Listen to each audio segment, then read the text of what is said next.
Welcome, all my crime lovers, to Killers of History, where we talk about all kinds of killers around the world, past, present, and future.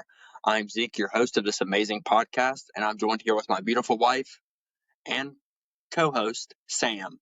Say hello, Sam. Hello, everyone. Today we'll be talking about a mild-mannered, overweight man with a heart condition and a cane. He moonlit as a bad Patti LaBelle impersonator at a local gay bar and murdered dozens of men, known as the Bayou Strangler, or his actual name, Ronald Joseph Dominique. You know something, honey? Huh? It's weird that this guy, if you guys Google Patti LaBelle, she is an old black lady. Just letting you guys know, this guy is a fat white guy that I'm going to say he doesn't look anything like her. I don't know why he decided to portray this lady at the local gay bar. I mean, I think he could have chose a lot of different options there, but whatever. And I think that's why he got bullied a lot at the local gay bar. Yeah, that might be why. Also, guys, whenever we get into the story more, you'll see that he also targets mostly African-American people. Maybe that plays into part of why he's portraying a African-American lady. He gets bullied and then he goes after black people. I don't know. We don't really get the insight of why he did what he did. There's no him talking about it or anything. We try to look it up and there was nothing there. Yeah, we spent most of a day researching this man, and it is impossible to find confessions of his. He definitely confessed to all of the murders that he did. All of the 23, he confessed to the police, but it is impossible to find actual statements of what this man said to the police. Yeah. I don't know why it's so hard, but it is. So today we are talking about the Bayou Strangler, of course. So we're going to start off this podcast and starting off kind of where the police began. You'll kind of see once I read this opening, okay, if I can speak English, this opening statement. So here we go. In late 1997, police in southwestern parishes of Louisiana began to find bodies that had been raped and tortured before they were murdered. For the next 9 years, Louisiana police found these bodies scattered along roadsides, floating in bayous, and half buried in ditches. All the bodies were men, mostly homeless, and they became known as the victims of the Bayou serial killer, or better known as the Bayou Strangler, which I definitely like better. Yeah. A madman who lured men of a certain lifestyle into his trap and almost got away with it. This is a gruesome story of Ronald DeMarcus. Is it DeMarcus? It's Dominique, my love. Dominique, whatever. I will tell you guys at the beginning of this podcast, I am terrible at pronouncing people's names, so if I tank them, whatever, you know who I'm talking about. For now on, I'm just going to refer to him as Ronald, or I will mess it up all the time. So, now we're going to get into the beginning of his story, when he was born and his pre-pubescent life, when he was in high school, before all of these murders took place. Kind of where he started, where his downfall started, his mentality. Yeah. You'll kind of see into play what kind of started this. Or what led to him doing these. Yeah, because you can't really say when it started, because just because you didn't fit in somewhere doesn't give you the right to rape and murder people. But yeah, whatever. Ronald was born on January 9th, 1964 in Thanadox, Louisiana. I'm probably messing that up. I honestly don't know how to pronounce the state or the part of Louisiana that he was in, because I put it into Google Translate and I don't think it's what it is. I honestly do not think it's what it is. Or have pronounced it wrong. Yeah, I definitely think it pronounced it wrong, but it's the weirdest word ever. You know, if you Google Ronald, you'll see. He was the youngest of 6 children. His parents were poor laborers who lived in a trailer park located on the outskirts of the city. Hey, ain't nothing wrong with a trailer park. I lived there most of my life. Me too. He attended the local high school. During his school years, Dominique was known for his mechanical temperament, lack of communication skills, and weight problems. So the temperament thing that I referred to, if you guys don't know, it's kind of like a social anxiety type of thing. That's kind of what it plays into. A lot of people might not know what it means. So that's kind of what it plays into. It's got 4 phases. It's kind of complex, but it's more than likely a type of social anxiety. So kind of get into there. He doesn't fit in well with anyone. Yeah, he kind of has anxiety problems when it comes to people. But These coped with low self-esteem and poor health, made him a target of bullying. Of course, we jump into the bullying aspect of this. As you know, most of these killers, school shooters, always mostly the most recent ones, in recenter years, back if you look back in like the 1800s, 1700s of these killers, you don't really hear nothing about bullying and stuff. But most people that murder, commit all these heinous crimes, normally they had a bad childhood. Normally they grew up poor, or they were bullied, or they had these. Well, I grew up poor and bullied. Yeah, well, you don't see me murdering people. Yeah, but I think there's just something wrong in their head to begin with. Yeah, but you do notice that at the beginning of these people's lives, whenever you read into their childhoods and stuff, it normally has bullying and their parents beat them, or their parents did stuff to them. Yeah. That kind of, I guess, threw them into this sort of thing, which I don't really know how. Well, some scientists said in murderers' brains, there's parts of it where no one can explain. Like, there's, God. Kind of why they do it. Yeah. It's one part of their brain that, like, it's different from a normal brain. Yeah. Is what I've read up Which, on. I mean, would make sense because they are all crazy as hell.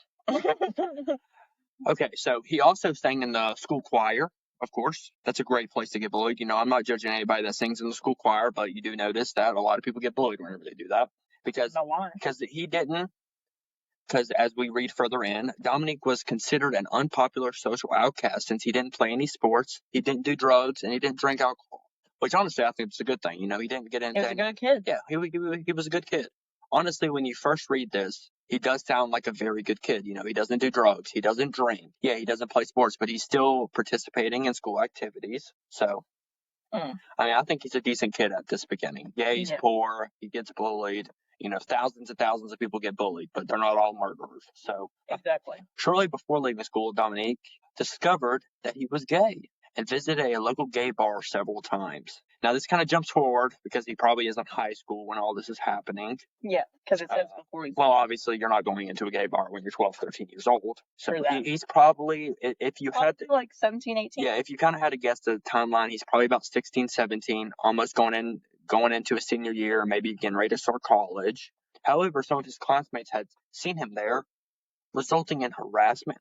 Dominique denied accusations of being homosexual. So as we read this, you will see, I mean, this guy is definitely a homosexual. You know it. It's a guarantee that he's homosexual. But during this entire time that we're going to read his story, all the heinous rapes that he does to these men and boys, none women, all men and boys, but he still determines, even when he is caught, that he is not a homosexual. Which is so odd. Why do you deny it? Yeah. I mean, he's already being bullied that he's homosexual. He's already getting harassed that he's homosexual. People are saying stuff around this small local town. It's because it's the 1960s? I mean, this is probably 1980s. If he's in high school, probably late 1970s, early 1980s. Okay, and as we read a little bit forward, we'll kind of see this. Dominique graduated from high school in 1983. So this probably took place in about 1981, 1982 when he was about 16, 17. Or we'll say, which is not fair. Maybe 18, because, some people graduate when they're 18. So it might have been 18. So somewhere around that time range. It doesn't specifically say the exact ages that he is during this time period, but you kind of get the gist. He's around 16, 17, 18. And in the 1980s, gays were still not accepted. Yeah, that kind of didn't start until recent, like probably the past 10 years maybe, when it became widely accepted. I mean, people were still getting crucified in the 2000s like crazy. Right now is probably the peak of when everyone's going to accept it. And everybody's going to accept it. If you're gay, it's okay. Yeah. So, because of his family's financial circumstances, he lived out his childhood in poverty. After leaving school, he entered Nicholas State University, where he studied computer science. However, he quickly lost interest and dropped out in the mid-1980s. So this is a big key point in this story. As you can tell, he doesn't really want to commit to anything. He's kind of just living, really. He doesn't want to commit to anything. He doesn't want to commit to a job. So he has a really hard time committing to jobs. That's probably why he couldn't commit to a relationship. Yeah, this man cannot. He probably would have never murdered anybody if he could commit. If he could commit to a relationship. It might be because this guy cannot commit to anything. He can't commit to a job. He can't hold down a job for longer than a couple months. He couldn't finish college, he drops out because he just doesn't want to do it anymore. Supposedly he lost interest, but I mean, in college you could have went to literally any other field in the world. If you don't want to do computer science, guess what? You can switch on a dime. If you don't want to study, you don't have to. This guy literally just cannot commit to anything. He doesn't want to do anything. He doesn't want to do anything with his life but murder and rape people.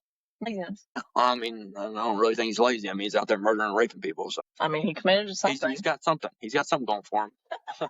In the mid 1985, he was arrested for telephone harassment and fined $75. So this is kind of where he starts getting into, I kind of missed a word there, it's sexual harassment. Sexual harassment, and he was fined $75. This is kind of where he gets into trouble. Yeah, when he starts getting into trouble. With the law and everything. Okay, so he's getting there. He's starting as soon as he drops out of high school. Drops out of college, sorry. So a few years later, he was arrested for speeding and driving while intoxicated, and then again ordered to pay a fine. This man never spent jail time yet. Okay, so he started drinking after college. He was drinking and driving. Because in high school, he was a goody two-shoes. This is sort of kind of petty stuff I feel like a lot of people kind of get into after you graduate high school. Well, I don't know about sexual harassment. I don't know about sexual harassment, but the driving, driving drunk, yeah. Normal, that's normal thing. Normal thing people do. People mess up. But sexual harassment maybe a little far, but maybe you really like the girl or the guy or whatever. Yeah. It doesn't say who it was, or if it was a guy or a girl. Or how bad, or what the extent of it was. No, they just said it was a sex. It could have been some low key stuff. Who knows? In years before his killing streak, Dominique would ultimately be arrested and charged no less than 7 times. Police would later come to regret having even let him go. No wonder. He kind of continued to just kind of do petty stuff. It doesn't say why he was arrested it doesn't or charged 7 times. Yeah, it doesn't specify all the several times that he was arrested. It was probably petty crimes. Well, no. So, it could be anything. It could be more sexual talking or smacking a girl's ass or smacking a guy's ass on the side of the street. Who knows what it is, really. Despite these run-ins with laws, Ronald Dominique continued to live in his trailer park community with little to no issues. In fact, the community hardly noticed him at all. So he was kind of just there. I did read an article about him that he did help out in his local community. I did hear that he went and mowed grass and helped in the community. So I don't really get where it's saying that he wasn't really noticed. Yeah. I guess he just wasn't that huge of a guy, but I did read that people knew him and knew he helped out. That's about it. Yeah. He probably wasn't he was probably invisible. Yeah. That's a good word. He did help his community. So he was doing a little bit of good. So maybe people didn't think of him when the murders start. Yeah, maybe honestly the way I'm seeing this, maybe he did. Good neighbor. Yeah, maybe he did on that. You see that in multiple killers. I'm pretty sure Jeffrey Dahmer was like that. Actually, multiple women said he was a very nice looking man. That's what I'm saying. He was nice. He helped out. They were genuine people when it came to the community. To kind of hide, I feel like it was kind of. It's a good way to hide. Yeah, hide all these. That's smart. Heinous things that you're doing to people. That's how you know, they know what they're doing. They're hiding. Yeah, good. Kind of keep them under the radar. Yeah. So expect some. After all, Dominique did appear harmless. He was a soft, overweight man, stood about 5'5". And he was short. That's probably why he couldn't get no bitches. He lived with his sister and walked with a cane. What was the worst he could do? That's kind of what most people thought. You see a half-crippled man. What can he do to me? A half-crippled, chubby guy that seems to appear nice as can be. You're not going to think this guy's going to murder or rape you, are you? If I see a guy walking with a cane that can't barely walk, he's chubby, just walks around the neighborhood, keeps to himself, I'm not really going to think that he's going to murder somebody. Scientific fact, we walked past at least 7 murderers during our day. Day to day life. Scientists proven. Which is weird and creepy to know. So you think someone's nice. Whether Ronald Meek determined was merely a ruse to cover up his sadness inside, Ronald DeMarcus was nonetheless capable of horrific acts. Even before he would commit some of his most heinous crimes, he would almost be locked up. Oh, so he almost got locked up. No, he almost got locked up. It's saying he almost got locked up for all of his heinous crimes that he committed. You got to think he never got caught for these for so long. Which is so weird to think that. So if you guys are wondering, the timeline of this is 9 years. 9 years. 9 years this guy murdered and strangled. and brutally murdered these people. Yeah, brutally strangled. You don't think getting strangled to death is brutal? I think it is. Yeah, it's pretty. That's pretty. Brutally murdered means like I don't know. They freaking torture the shit out of you. I think getting choked. That's like 5 minutes. You know, that's about how long it takes for somebody to be strangled. That's like 5 minutes or 3. It might be 3 minutes. I think it might be 3 minutes. But still, like you're sitting for 3 minutes having a big guy over top of you, hands wrapped around his neck, squeezing as hard as you can, just staring into your eyes for 3 minutes. That's why it's pretty brutal. Yeah. Like this ain't. I'm not saying it's not brutal. I'm just saying I wouldn't put it as brutally murder. These aren't accidental. He had a purpose. He had a purpose, which we will later discuss in this episode. What kind of persuaded this guy into murdering these people? I don't want to spoil it too soon, but you're gonna see why this man did all of this.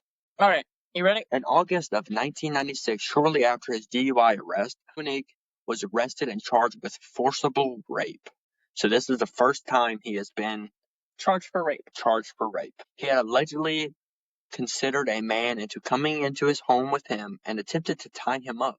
When the man refused, Dominique became violent. Witnesses claimed that they saw a half-dressed man escape through an open window that same night. Now remember, he is living with his sister, so this man came out of his sister's house window. It didn't say that he was. It's kind of implied. He's still living with his sister, so like this is taking place in his sister's house. But when Dominique was arrested and brought to trial, the victim was nowhere to be found to testify against him. The guy didn't show up. He just disappeared. Yep. Why would you get almost raped and then decide not to go to court? I don't put the guy away. The guy, he jumps out the window, he runs away from this guy. Maybe Ronald scared him so much that he didn't during that period.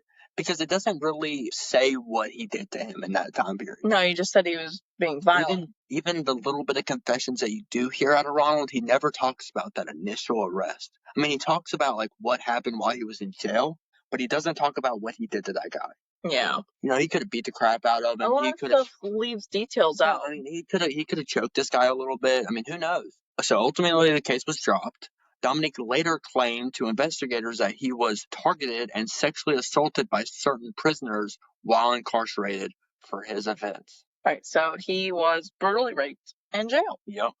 Now this will play a big, big part because he does say that this is one of the key reasons on why he murders these people. It's because he's too afraid to go back to jail and get raped. Yeah. He's too scared. He wants to rape these people. He wants to. He just doesn't want to happen. He says that he doesn't want to murder these people, but he has to because he does not want to go back to jail and get raped. Which, in my opinion, I cannot fathom this fact that he doesn't want to get raped in prison. He's out here raping these people. Yeah, exactly. So it makes zero sense to me. I feel like it would click in his head oh, maybe I shouldn't rape these people because it sucks. It sucks to get raped, as he had happened to him in jail. This sucks. Why am I going to do it to other people? No, he just instantly, okay, now I'm going to murder them. Yeah, it's well, I'm not getting raped, but I'm going to keep raping people, but I'm just going to murder them instead so I don't get raped. No witnesses. It's such a crazy way to look at this, but Dominique's victims tended to be teenagers and men, aged between 16 to 46. But not all of them were homosexuals, so he did go after the straight men too. Most of the victims were African Americans. He often met them during walks or drives in his pickup truck, as well as in gay bars, luring them with offers of alcohol, drugs, giving them a place to stay, and also group sex with his supposed girlfriend or wife. I've heard two different things in a lot of the articles and stuff I've read. That he would show a picture with his wife in it, or some say girlfriend. Some are. He found a random, because you got to think this was but back before Google. Yeah. Back before you could print these pictures of these women. Yeah. So he had. I guess you could print stuff back there. You could print stuff. I'm pretty sure during that time period. I don't really know. Probably when you went to the mail place. But I don't know. He somehow obtained a picture of a beautiful girl that he claimed to either be his girlfriend or his wife. Doesn't really matter, one or the other. But this is how this guy tried to lure people in. He'd walk up to a straight guy and be like, "Hey, you want to come back to my place and have sexual relations with my wife or girlfriend?"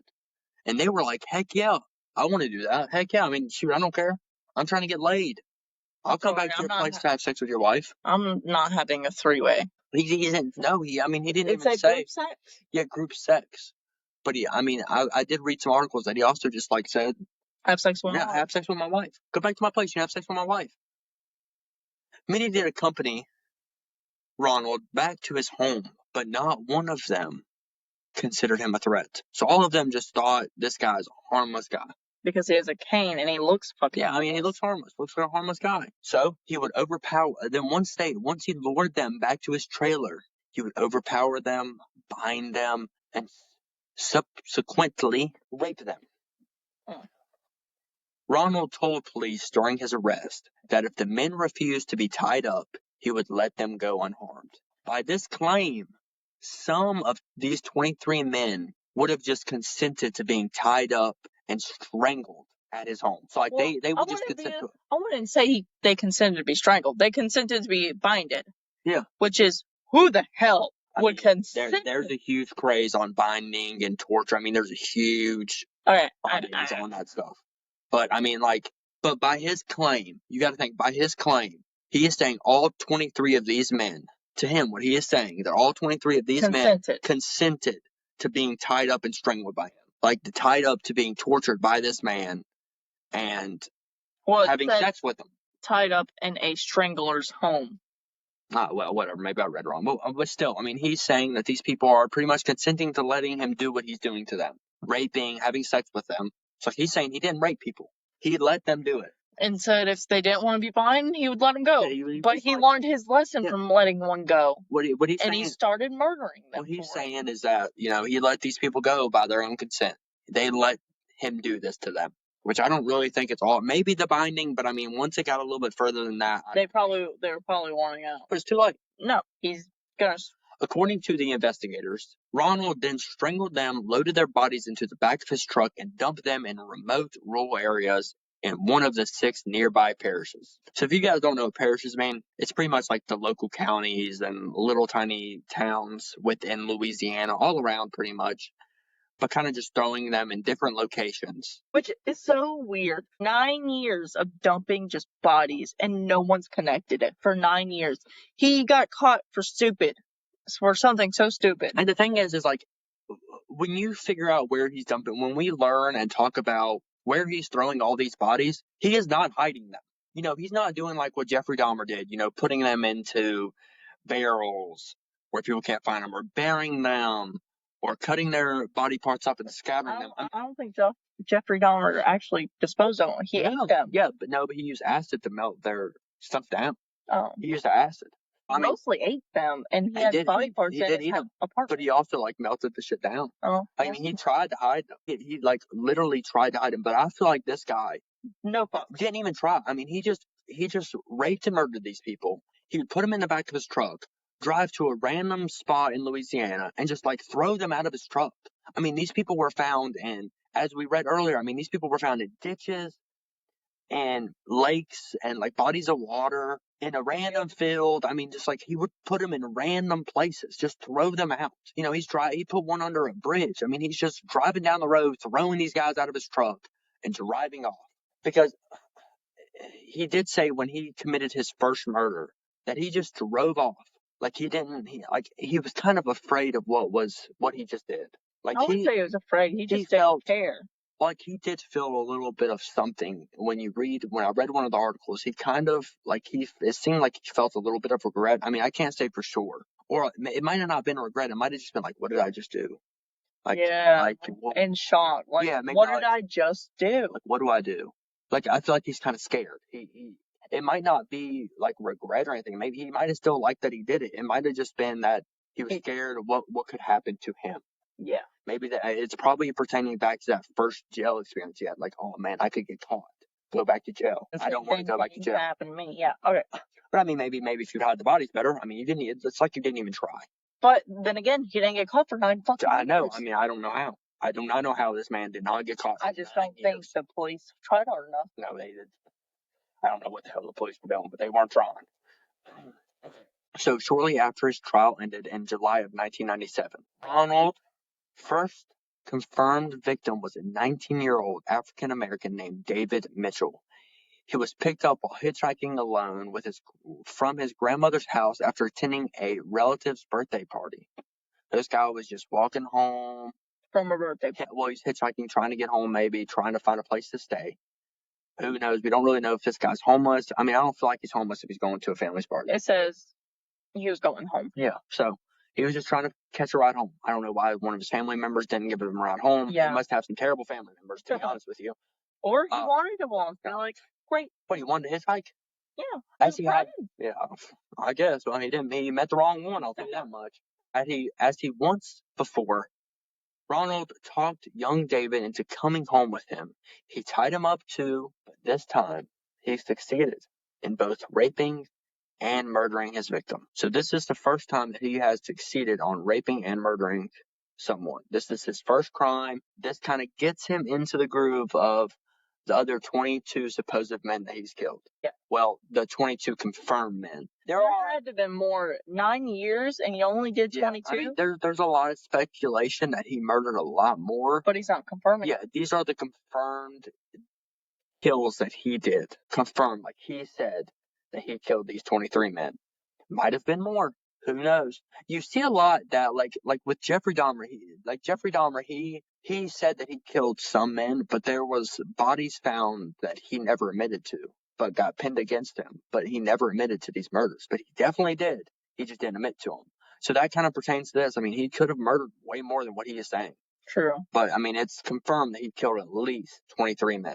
His body was later found on July 14th in a ditch along a highway near a wooded area in St. Charles Parish, 2 days after he was last seen. So, I mean, yeah, like I said, he just threw this man on the side of the road, driving down the highway, and he just drove away like nothing happened. Forensic research did show that he had ditch water in his lungs, but no trace of physical trauma, drugs, or alcohol. You think with him being there for 2 days in the water and stuff, you think it washed away all the evidence? I don't know. I think it would still show that he was raped, like strangled. So, I mean, maybe he didn't strangle his first victim because it doesn't say. He does strangle later victims, but it does not say that he strangled his first victim. I mean, for all we know, he could have drowned this guy in this dishwater. I mean, if he's got dishwater in his lung, or he was still alive. True. It was his first murder. He didn't strangle him long enough to where he could bruise or anything on his neck. Passed out, and from breathing in that ditch water, he suffocated himself. Before he could wake up, he drowned it in the water. Yeah. So, I mean, it could be multiple things. I mean, he could have just shoved the guy's head into the little bit of water that was in the ditch and drowned him, but then got struck. I think because his motive is strangling. I don't think he strangled him long enough. And the guy was still alive. He dumped him into that ditch. Yeah. And the guy drowned from in the ditch. Because as we see, he was still conscious. Because as it says here, his death was initially ruled as accidental drowning. So by the police, he somehow drowned in this small bit of water that was in this ditch. Which, I mean, I don't know how these people would comprehend that. Oh, this guy just fell into a ditch and just accidentally drowned it. Like, there was no alcohol or drugs in his system, so like it couldn't have been that it was like he OD'd. Maybe the cops thought, it must have got out of his system by now because it was 2 days and the water was already in his body. I honestly don't know what they were thinking. I mean, this was the 90s. They seem to have a lot of bad police work back in the 90s, it seems like. Yep. Okay. So, however, Mitchell's father insisted that his son was an excellent swimmer and that he had to have been murdered since the water level was so low, and the fact that Mitchell's trousers had been lowered to his ankles when found. Right, so the cops are just retarded, obviously. I mean, they gotta be. I mean, his pants are down to his ankles. He had to have been raped. Yeah. I mean, There's no way you couldn't find, unless the guy have had relations with men before, then it wouldn't show trauma, but yeah, it had to. I mean, I don't understand how they didn't find anything in this man. I mean, do you think his body bloated from being in that water for so long? 2 days? I mean, the water might have disguised it somehow, but I mean, if it was so little water like they're saying it is, I don't understand it. How did it get in the lungs if it's so little? Well, I mean, it had to be enough to where. I mean, if he was face down in the water with like a little bit of water over his face, he definitely could have breathed it in. I mean, if the water was in his lungs, that indicates that he definitely breathed in this water. So that means when he went into this small amount of water, he was definitely alive.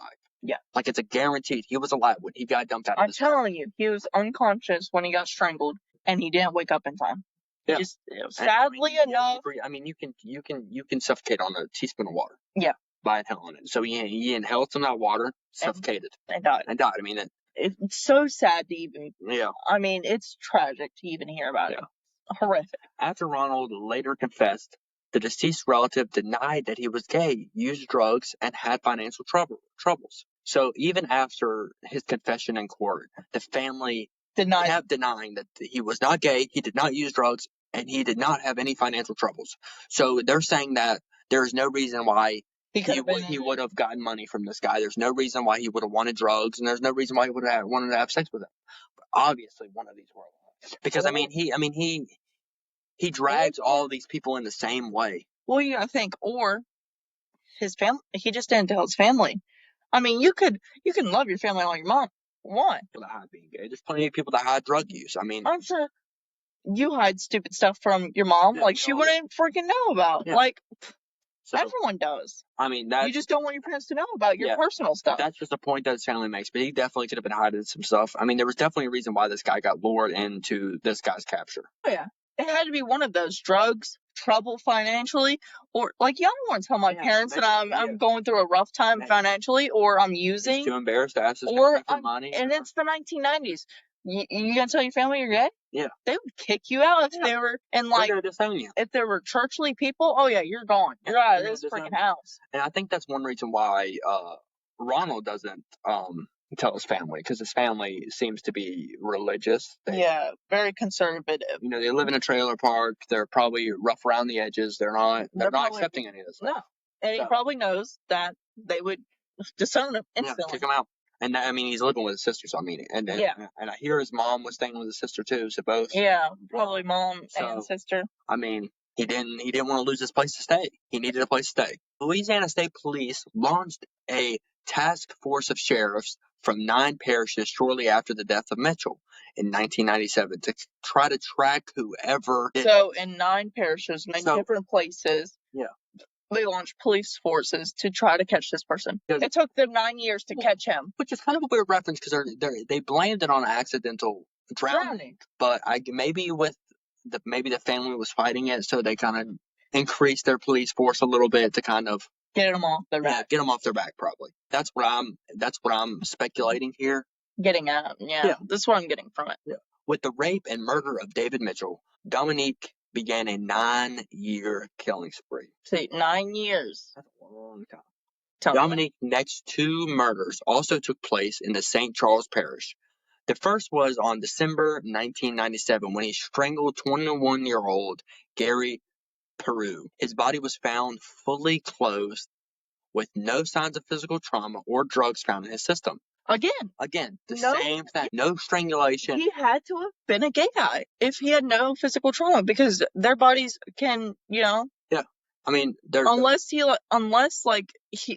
Pierre agreed to sex and they had sex and then he murdered him. Yeah. But I mean, we don't know how he murdered him though. It doesn't say how he murdered him, because there's no signs of trauma on this murder again. Yeah, it's just so. Why is he called the Strangler then? Then the second killing occurred on July 31st, 1998, when he killed 38-year-old Larry Ranson. Vigilant Ranson was the first victim suggested to bonding by Dominique. So he was bonded. So this was the first confirmed bondage. Maybe he was getting the hang of murdering and stuff, and he didn't get into his signature killing. Definitely, he took some time. That's probably why it was so hard to find him. He didn't have a signature murdering style yet. I mean, he's definitely waiting a decent period of time, because I mean, his first murder was in July of 1997. Then his second murder took place about a year later. No, you said 1997. Oh, so December 1997. Less than 6 months away. And then his third murder took place about 6 months. No, July, about October, 7 to 8 months. December. That's 5 months. So 5 months to his second murder. And then he waited 7 months to do his third murder. January, February, March, April, May, June, July. Yeah, 7 months. Yeah, 7 months waited for his. These are not far apart murders. I mean, they kind of are. You would think that if he's wanting to get laid, I feel like he would do it more. Because I mean, this guy, he can't hold a relationship. He can't find a man. I mean, so he's doing this to get sex. Okay, so maybe he's not as horny. And then another one in early October 1998. Okay, so July and then October. Yeah. He did it earlier now. Yeah.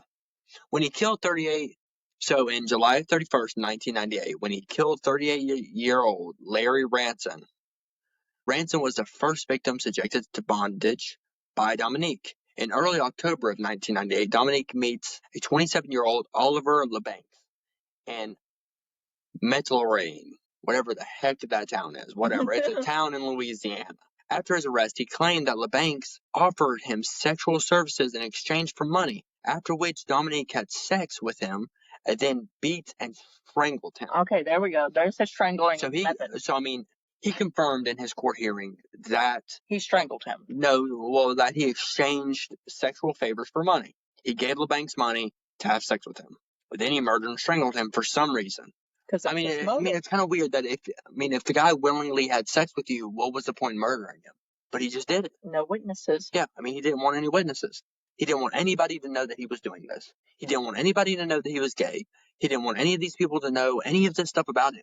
Just in case the guy talked? Yeah, I guess so. Yeah, maybe he could go to jail for having sex for money. He really just didn't want to go to jail. He would do anything to not go back to jail. Or let anyone find out that he's gay. Yeah. That had to have been his motive. It had to have been.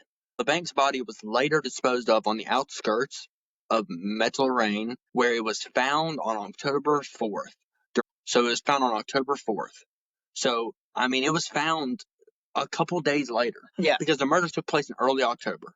And then it was found on October 4th. So, it was maybe a couple days later. Yeah. That they found his body.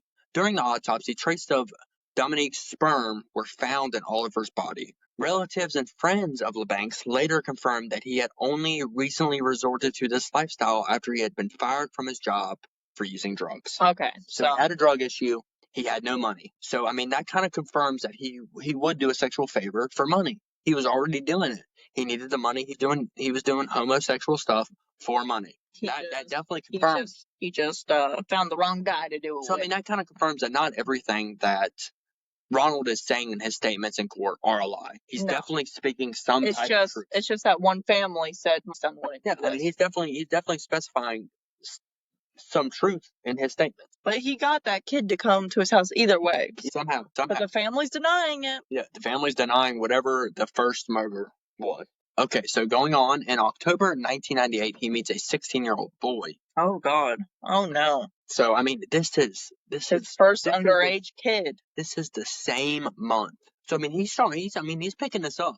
He goes slow at first, he waits 6-7 months before doing murders. Now it's, he's picking up. He's the same. He's getting used to it. Yeah, he's trying to get snappy with this. He's getting into it. Yep. He meets 16-year-old boy, Joseph Brown, in Kenner, and lured him into his truck. He beat the teenager several times on the head with a blunt object and strangled him with a plastic bag.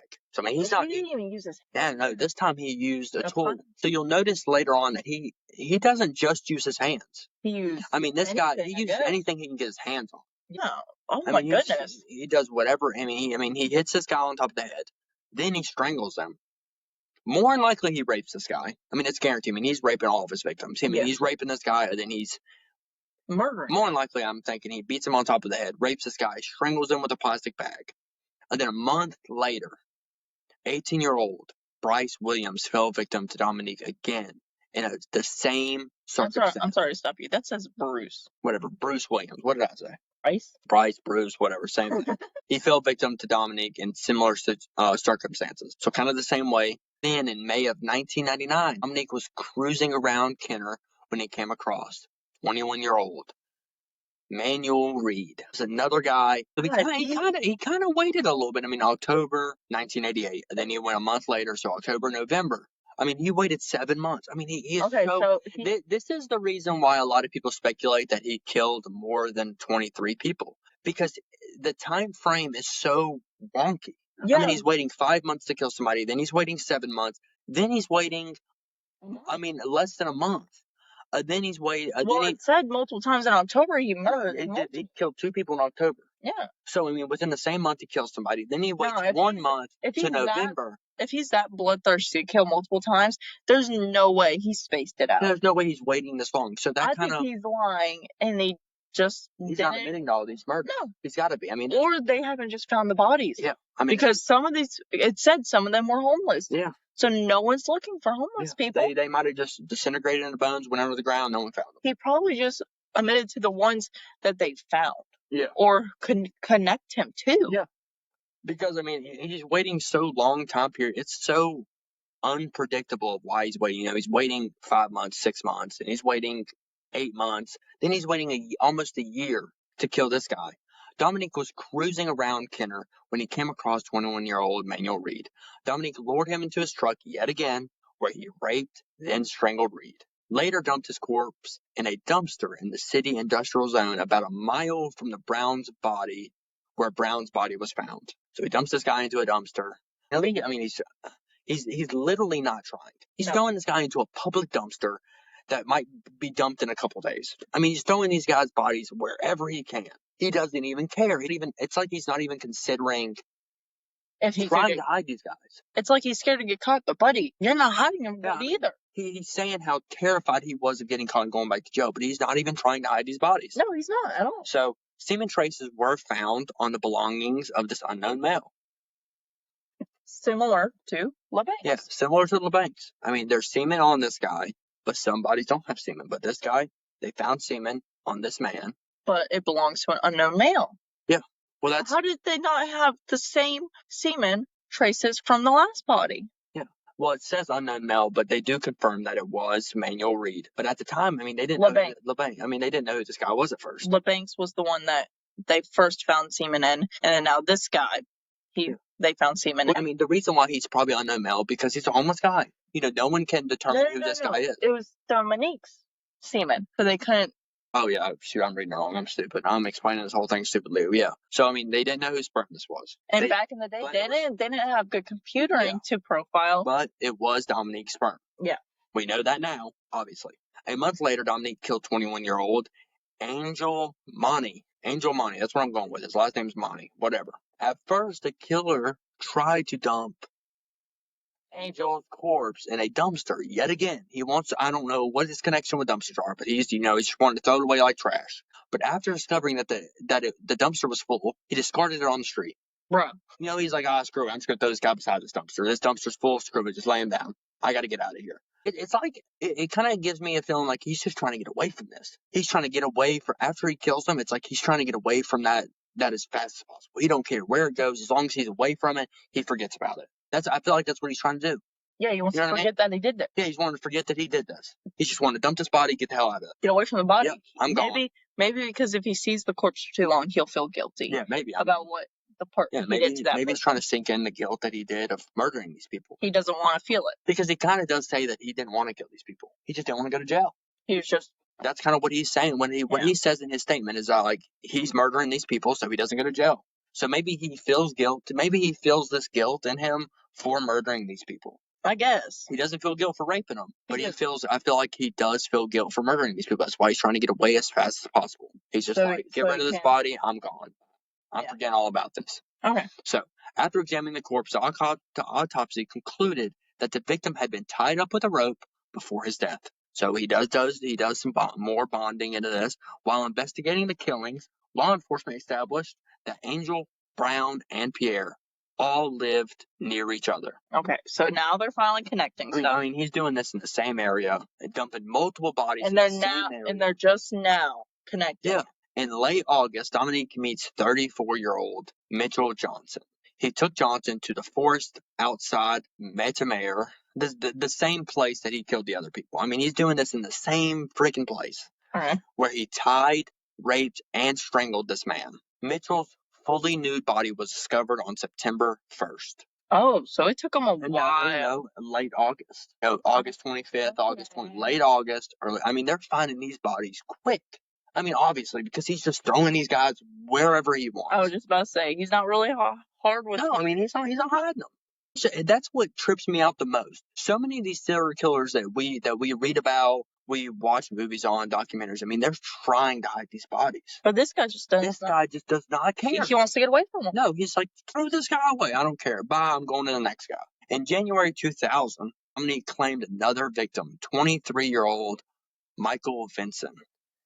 And LaFaroche Parish, whatever that town is again. In early October, he became closely associated with 20-year-old Kenneth Randolph whatever, Jr. Randolph Jr., who lived near him in a trailer park. So, I mean, he's even after someone close to he's going after somebody that lives in his freaking neighborhood. He's going after whoever. This guy lives where he lives. They're neighbors pretty much. I mean, if they're in the same trailer park, they're practically neighbors. Yeah. I mean, he's going after his neighbors now, who's lived near him in the trailer park. Dominique's lured Ronald into Randolph, whatever. So it took him a long time to find this body because he did this in January? Now it's October. They found his body. Okay, so this one they actually took him a while to find. I mean, well, no, he claimed Michael Vincent in January.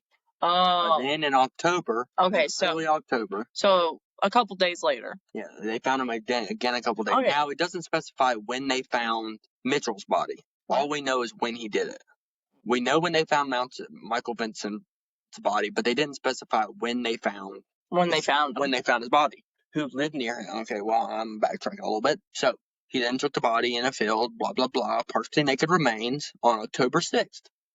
On October 12th, 2002, in the late evening, Dominique meets 26-year-old Annika Jones. Now, see, so this is saying in these articles and stuff that we've reviewed, the last death that he did was in October 6th. So it's saying his next murder took place in October 12th, 2002. Where's it say? This is almost a year. This is over a year later. It's almost a year later when he's doing this. He's had to have killed in between. There's no way. Yeah, he's lying. See, it don't make no sense of why he's waiting this long. There's no way. There's no way he's waiting this long. In a late evening, Dominique meets on October 12th, 2000. In the late evening, Dominique meets 26-year-old Annika Jones on the streets in Hamu, whatever. He attacked Jones, after which he tied up, raped, and strangled him yet again. So he didn't even convince him. He just attacked him. No, he just attacked this guy. This guy's walking on the streets in this little town in Louisiana, and this guy probably just hops out of his truck, grabs this guy, beats the crap out of him. Ties him up, rapes him. And strangles him. Either he's doing this, he's doing this on the side of the street, doing this stuff to this guy, or he's putting him in his truck and doing it right there on the street. I mean, he's not taking him home or nothing. He's doing it right there. Then Dominique later dumps the body under a highway overpass, where it was discovered several hours later. So this guy attacks this guy on the side of the street, probably pulls him into his truck, rapes him, strangles him, drives a little bit, dumps him over that throws him under a highway overpass, and drives off. I mean, the lack of caring what happens to these bodies is despicable. Yeah, it's gross. It's nasty. Yeah, it's vile. He doesn't even care. He's just dumping these bodies, driving off. So that hits us on if he feels guilt. Does he really though? The stuff he's doing and putting these bodies, it's just so. Yeah, doesn't even bury him. Just says screw. So I don't even think he has remorse. I just think he just wants the body away from him so he doesn't get caught. See, that also plays into the part where he's doing more than 23 kills because of how fast he's disposing of these bodies. Some of these murders that take a couple months because these guys are preparing where they're gonna dispose of these bodies. They're preparing burial sites. They're preparing cutting them up. Yeah, liquefying. They planned it. Yeah, they're planning him. I mean, he's just doing it and dumping the bodies. So it shows. I mean, this guy could have killed 60, 70 people. But also, if he's dumping them in such obvious places, I feel like more people would have been found if he is doing more than 23. Unless he just threw them in their bodies, if he threw them in water. Yeah, I mean, he could be throwing them in lakes to other people. I mean, there are so many factors that kind of confuse you on if he is killing more than 23 people or if he didn't. I mean, there's two roles that are playing. His life got busy. Yeah, they're kind of tripping you out. It kind of plays like befuddles you. Yeah, it befuddles you and mind games on you. Yeah. In late 2002, Dominique and his sister moved to a rural, unincorporated community in Bayou, whatever. Read that wrong. Mm-hmm. There he found a job as a specialist who checked electricity levels at a local power supply. So he walked around, checked probably outlets and stuff. It's kind of saying that he did like low voltage stuff. He didn't go up on power lines and stuff. He probably went into houses that people had breakers blow or something, and he's just checking what's going on. So it gives him maybe more of a way to find his suspects. True that. Which allowed him to periodically travel. Around this time, Dominique killed 19-year-old Daryl Woods, dumping both him and his bicycle in a reed field. Decomposed and partially naked body remains undiscovered until May 24th, 2003. So, he kind of hides this a little bit better because it took over half a year to find this guy's body. One of the longest times it took for them to find somebody. Most people are found within days, weeks, or hours. Yeah, or hours of finding these people. This is the first body that we see that actually takes a while. He kind of actually hid this guy. He actually hit him a little bit. So, the cause of death was deemed as asphyxiation. Oh my God, I can't speak English here, guys. Asphyxiation, whatever. He pretty much asphyxiation. Yeah, he pretty much strangled. He couldn't breathe. He died from choking to death, pretty much. However, until Dominique's arrest, it was considered to be an accidental case. So it was an accidental death. Since the victim was known to suffer from asthma. Yeah, so they think he just had an asthma attack and died. Because, it is possible. If a guy doesn't have his inhaler, he can't die from asthma attack. So they're thinking this guy just had an asthma attack, died. So until Dominique in his trial stated that he killed him, that he strangled him to death, or it doesn't really specify that he strangled him. He might have put another plastic bag over his head or something and then killed him, or put a trash bag over his head. Because there was no lesions on his neck. So, that kind of shows us that earlier when there was no signs of lesions, he probably did bags. He probably threw bags over these guys' face and killed them. Or then maybe he just got more aggressive and wanted to strangle him. Or they were fighting him a lot and it pissed him off. And he said, okay, bud, you'll see here. Let's do it. Let's get into it. So in October 2004, Dominique lured 46-year-old Larry Matthews to his house. older guy. Yeah, he don't care. Young, old, teenagers, little boys, he don't care. But during the process, Matthews lost consciousness, after which Dominique raped and strangled him. He later dumped Matthews' body 20 miles away from the crime scene. Nobody initially reported Matthew as missing since he was homeless, and he was identified later via his fingerprints. All right. So another homeless person. He goes after a lot of people that just you won't care they went missing. It's just a random guy. They don't have much family. Yeah, they don't. A lot of them, they don't have much family. They don't have a lot of relatives. They don't have people in the area that are helping them out. So they're just random people. Most people, sex workers that are standing on the side of the street, stuff like that. Like, these are the people he's killing. Yeah. So Dominique's next victim was his first white man. His first white victim. Up to this point, he has only killed African Americans. Yeah. African Americans, and I think it was Latinos too. African Americans and Latino men, that's all he's killed. This is his first white victim. It was a 21-year-old Michael Barnett, whose body was found on October 24th, 2004. It doesn't say how he's murdered him. It's kind of obvious. If we kind of just play, he was more than likely strangled or suffocated. And raped. Okay. So in February 2005, Dominique murdered 22-year-old Leon Lorette, who had previously lived with the other two victims, Barnett and Anakin Jones. Oh, so all of them were together. He killed a set of roommates, pretty much. 3 roommates. Yep.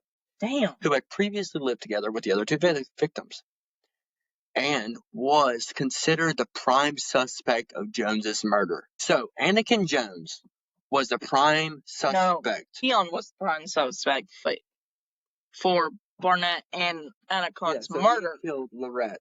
That was a suspect. He was a suspect of Jones's murder. Yep. He pretty much helped Lorette get off the hook by murdering him. I guess. Well, he would have been falsely accused. Yeah, but I guess it's not a good way to get somebody off the hook of doing something by murdering them. Yeah, but he still got him off the hook because he was about to get framed. Yeah, he was about to get framed for the murder. As he was the last person to see the former Jones disappearance. He was the last. Barnett. Yeah, he was the last person to see these people. Yep, they were roommates. Yeah, they all disappeared. Yeah. There's only one alive, buddy. You had to have done it. You had to have done it. And now he's dead. Yeah. 2 months later, I bet the cops feel like retards for suspecting Liam. 2 months later, in April, Marcus met 31-year-old. Dominique, whatever, dude. Whatever. I've probably been saying DeMarcus all the time. Whatever. You guys know what I'm talking about. Meets 31-year-old August Watkins. Okay. Who he lured into his truck yet again. After Watkins ended up in his truck, Dominique tied him up, raped him, and strangled the victim. Yet again, I mean, it's a cycle every time. Strangle, rape, over and over. Tied up. After Watkins' corpse was discovered, police finally began to consider, for the first time, I mean, you gotta think, this was in 2000, so since 1996. 6 is when he finally started his criminal. Yeah, so 1997, 2005. They're not considering this as a serial killer. Nope. They're just considering, they're not even considering these people are murdered. No, they're saying it was an accident. Yeah, half of these are just saying they're an accident up until this point. So this is how many years later? 7 years? For 7 years. Yeah, probably so. 7, 8 years, they're considering that this is just random accidents that are taking place in these remote towns of Louisiana. Yeah. I mean, come on, guys.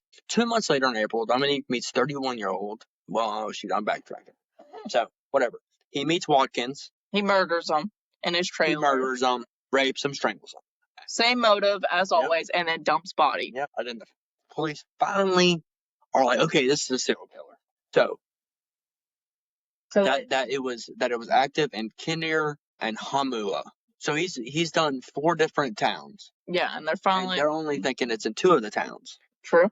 Since the murders in both areas demonstrated a similar motive, like a similar. These guys died in a similar way. Yeah. Yeah. These guys died in a similar way. So okay, these guys have been strangled and raped and tied up, all of them. So I mean, it's got to be the same guy. I don't know why so many bodies are you now considering. So the police don't know what the heck to do. So they're like, okay, let's get the FBI up in here to help us out. So a few days later, after killing Watkins, they handed the case over to the FBI? Yeah, they handed him over to the FBI. Because they were doing a shit job. Yeah, they didn't know what was going on. They didn't know what to do. They were befuddled. So I mean, let's get the big wigs in here. They'll do it. It's probably because they've never seen anything like this. I mean, these are rural towns with probably small police departments. I mean, 5 to 10 people in each town of police officers. They don't know what the heck's going on. They've never encountered anything. So they handed it over to the FBI. Yep. So a few days after killing Watkins, DeMarcus killed 23-year-old Kurt Cunningham. Later that summer, he murdered 28-year-old Lonzo Hogan in St. Charles Parish. So he's going back to where he originally started his murders, back to St. Charles. Then 17-year-old Wayne Smith in Terrebonne Parish. Again, had been raped by Dominique Martin. Premeditated. While no traces of sperm were found on Smith's corpse since his body had been disposed of in a canal. So he disposed this guy of in a river pretty much. So they couldn't determine what happened to him. It was severely decomposed. Yeah. So he had been there for a while. Yeah. Well, also, I mean, it doesn't take as long if they're in water too. I'm pretty sure they decompose quickly. I mean, I don't know perfect anatomy and stuff and all that sort of stuff, but I'm pretty sure if they're in water, they decompose quicker. So when it was discovered a few days later, in September 2005, Dominique murdered 40-year-old Chris DeVille, who was trying to hitchhike out of Napoleonville, following Hurricane Katrina. Oh. He later dumped Danville's corpse in a reed field. His skeleton remains were discovered the following month and identified by relatives thanks to only an ID card and other personal belongings left behind the body. So the only way they were able to discover this guy's death was by his ID card, because he was so decomposed. So I mean, these are starting to take longer. It probably also played into the role that Katrina was going on. The police were dealing with a lot of other stuff. So this definitely, the FBI is looking into this, but it's probably helping him out a lot. And they probably found the body and they might have thought Katrina killed him. He died from the hurricane. But it's also, this probably is what helped hide him for the little extra time that he before he got caught. Was this hurricane was taking place. The police are so focused on trying to save these people's lives that are getting killed by this hurricane. So I mean, he's just probably easily killing these people. Yeah. So now we're going to get into late November. So this happened in November. Dominique killed 21-year-old Nicholas Pellegrin in Watchford Parish. During the investigation into his death, Nicholas' relatives told the police that shortly before his death, the deceased man borrowed $400 from a local drug dealer and had missed the payment date, after which he began to receive death threats. Therefore, before Ronald's capture, Nicholas's death was wrongfully thought to be drug-related. So they thought... So he owed money, and they thought someone came after him. Yeah, they thought these drug dealers that he didn't he's already receiving death threats. Yeah, so they were like, okay, so these drug dealers... So he got away with another one. Got away with another one. Oh my God. Just because this guy bought drugs and didn't pay these guys, they were like, okay, so these drug dealers killed him. Yeah. Dominique later confirmed victim was 27-year-old Christopher Shutterfield. He had met Dominique in the summer of 2006. So this is another victim he killed in Shutterfield. 26-year-old Christopher Shutterfield. Well, I don't know why I said there, Shutterfield, whatever. This guy, he killed another victim yet again in the summer of 2006, after which the two began supposedly dating. Oh, so he's finally getting a date life out there. Supposedly. What Ronald says is that he was dating this guy, but for some reason, if you're dating a guy, why did he end up murdering him? So they were dating, and on October 14th, while on a date together in Iberville Parish, Dominique hit Shutterfield on the head with a heavy object, causing him to lose consciousness. After finding his body, police interviewed Shutterfield's relatives, friends, and acquaintances, all of whom confirmed they had last seen him with a man driving a black SUV, and they were unable to describe the companion's appearance. So it's obviously this is the first sort of evidence they find towards who the killer is. They know it's a black SUV. Mm-hmm. You got to think how many black SUVs there probably are. Who knows? Who knows how many black SUVs there are in all of Louisiana or all in these states? You got to think how many people we see drive the same car we do. Yeah. You know what I mean? So it's hard to determine which black SUV it is because the family and relatives and acquaintances can't really give any sort of what he looked like. Any sort of description of if anything. If you're dating someone, why didn't you show? Yeah, obviously they weren't dating long. If he never met the family, he never met anybody. It was just, even if they were even dating, honestly, you know what I mean? They might not even been dating. Yeah. All right. So after they determined that it was a black SUV, couldn't give any details. Not once during Ronald DeMarcus's suspected crimes was he a suspect in any of these crimes. Which is crazy to think. Not a single time. Even his neighbor. Yeah, he did his neighbors, he did these random people that he found on the side of the street, dumped their bodies, whatever. He never got suspected for doing any of these murders. So crazy. They just thought he was some normal crippled guy helping out his neighbors every once in a while. Mm-hmm. So now we're going to start getting into the trial and what all took place once these murders concluded and how he got found.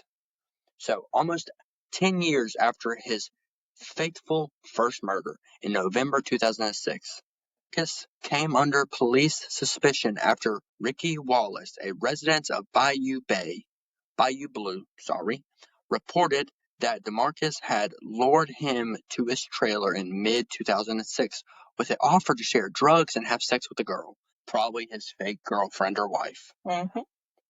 After Wallace entered the trailer, according to his testimony, DeMarcus tried to convince him that his girlfriend enjoyed bondage, offering to tie Wallace up, to get him in the mood, get his girl in the mood whenever she comes in. So he walks into this trailer. It's just him and Ronald. Yep. And he says, okay, my wife's going to be coming soon. Let me go ahead and tie you up so she'll be happy when she gets here and she'll be all over you. Well, Ricky refuses, and soon after he was allowed to leave. So this kind of plays into part where he says in his testimony that he'd let these people go if they didn't want to be tied up, because he let Ricky go. I don't know if that's true, or maybe, just maybe, Ricky got lucky. Ronald was feeling like he might be getting caught soon, so he's like, let me let this guy go so when I do get caught, I can have something to play on. Yeah. Maybe. I'm not maybe the judge will go easy on him or something. Maybe he'll see that these people let me do this to them.